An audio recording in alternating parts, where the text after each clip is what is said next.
ఎక్కడనో ఒక దగ్గర వాత పెట్టాల్సింది అని ఆలోచన చేసి కొంచెం గట్టిగా అధికారుల మీద ఒత్తిడి తీసుకొస్తే ఈరోజు ఇసుక ఆదాయం ప్రతిరోజు 3 నుంచి 3.5 కోట్లకు పెరిగింది. 100% పైగా ఒక్క నెలలోనే ప్రతిరోజు ఆదాయం పెరిగింది. ఆనాడు 600 కోట్ల రూపాయల ఉన్న ఆదాయం ఈరోజు అంచనా వేస్తే 1200 కోట్లకు పెరిగే పరిస్థితి వచ్చింది. 30 రోజుల్లో నేను సభలో లెక్క చెప్తా. జిఎస్టీ దేశంలోనే హైయెస్ట్ కలెక్షన్స్ తెలంగాణ రాష్ట్రానికి వచ్చింది. 17% సక్సెస్ రేషియో ఇంప్రూవ్ అయింది. అదేవిధంగా స్టేట్ ఓన్డ్ ట్యాక్స్ రాష్ట్రానికి వెసులుబాటు ఉన్న పన్నుల వసూళ్లలో భారతదేశంలోనే తెలంగాణ రాష్ట్రం మొదటి భాగాన నిలబడ్డది. 88% పన్నుల వసూళ్లలో రికార్డును సృష్టించి తెలంగాణ రాష్ట్రం నెంబర్ 1 ఉంటే నెంబర్ 2 86% మహారాష్ట్ర ఉన్నది. ప్రధానమంత్రి రిప్రజెంట్ చేసే గుజరాత్ 6th or 7th ప్లేస్లో ఉన్నది. రాష్ట్రానికి రావాల్సిన ఆదాయ పన్ను వసూళ్లలో ఈ ప్రభుత్వం దేశంలోనే మొదటి స్థానంలో ఉంది.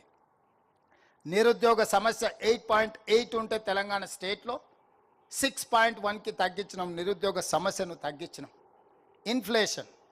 ఇన్ఫ్లేషన్ అంటే నిత్యావసర వస్తువుల ధరల నియంత్రణ.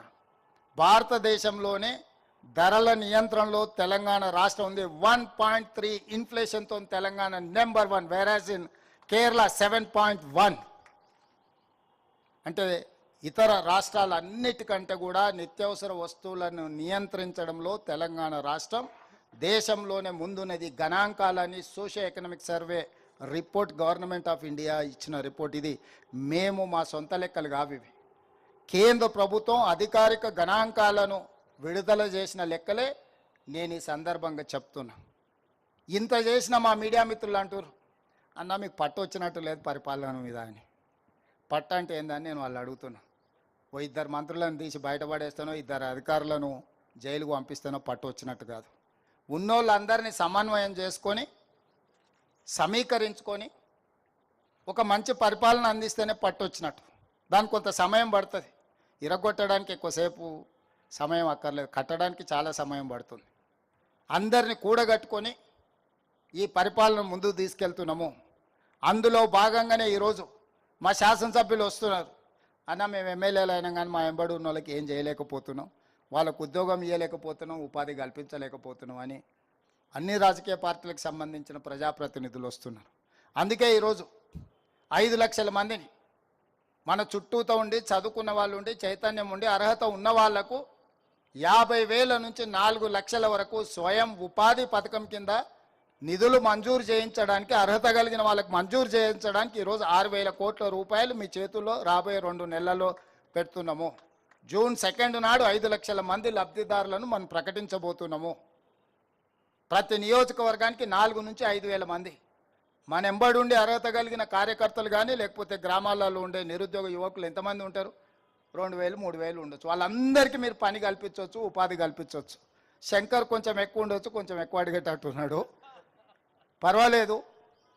నేను ఎందుకు చెప్తున్నా అంటే ఎప్పుడైనా వడ్డించేవాడు మనవాడు ఉన్నా లేకపోతే వడ్డించాలనుకున్నాడు మనకు తెలిసినవాడు ఉంటే మొదట వానికే వడ్డిస్తాం.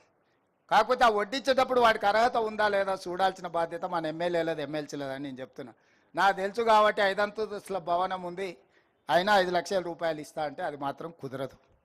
గతంలో అట్లా చేసిన వాళ్ళు ఎక్కడున్నారో మీరు చూసిరు. ఇప్పుడు మాత్రం అట్లా కుదరదని చెప్పి ఈ వేదిక మీద నుంచి మా సహచార మంత్రివర్గ సభ్యులకు మా మిత్రులకు చెప్తున్నా. నిజమైన నిరుద్యోగ యువకులకు ఇది అందాలి, ఈ ప్రభుత్వం మీద విశ్వాసం కలగాలి. ఈరోజు 57,924 ఉద్యోగాలు ఇచ్చినామంటే పారదర్శకంగా ఇచ్చినాం కాబట్టి ఎక్కడ చిన్న ఆరోపణ మన ప్రభుత్వం మీద లేదు. అదేవిధంగా 22,000 మంది టీచర్లకు 20 ఏండ్ల నుంచి ప్రమోషన్లు లేకుంటుంటే ఇచ్చినాం, చిన్న ఆరోపణ లేదు. 10 ఏండ్ల నుంచి బదిలీలు లేకుండా ఉన్న టీచర్లకు 36,000 మంది టీచర్లను బదిలీ చేసినాం. ఎప్పుడు టీచర్ల బదిలీలు చేసినా ఎన్నో ఆరోపణలు ఉంటాయి. ఓ కలెక్టర్ను ట్రాన్స్ఫర్ చేసి ఈజీ కానీ ఒక టీచర్ను ట్రాన్స్ఫర్ చేయడం అంత ఈజీ కాదు.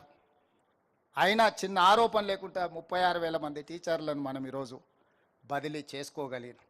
ప్రభుత్వంలో ఏళ్ళ కొద్దీ పేరుకపోయిన బదిలీలు అన్ని శాఖలల్లో మనం వచ్చిన తర్వాత బదిలీలు చేసినాం. ఎక్కడ కూడా చిన్న ఆరోపణ కానీ చిన్న చర్చ లేకుండా ఈరోజు మనం ముందుకు తీసుకెళ్తున్నాం. పారదర్శకంగా చేసినప్పుడు కొంత మనకు నచ్చిన వాళ్ళకు మనకు దగ్గర వాళ్ళకు మనం కొన్ని ఇవ్వలేకపోవచ్చు. అంత మాత్రాన పథకం వైఫల్యం చెందినట్టు కాదు. మనకు కావాల్సిన వాళ్ళకి ఇంకో రూపంలో రాజకీయంగా అవకాశాలు కల్పించండి.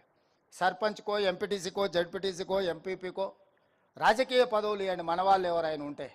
కానీ పథకాలలో మాత్రం పారదర్శకంగా ఉండాలి.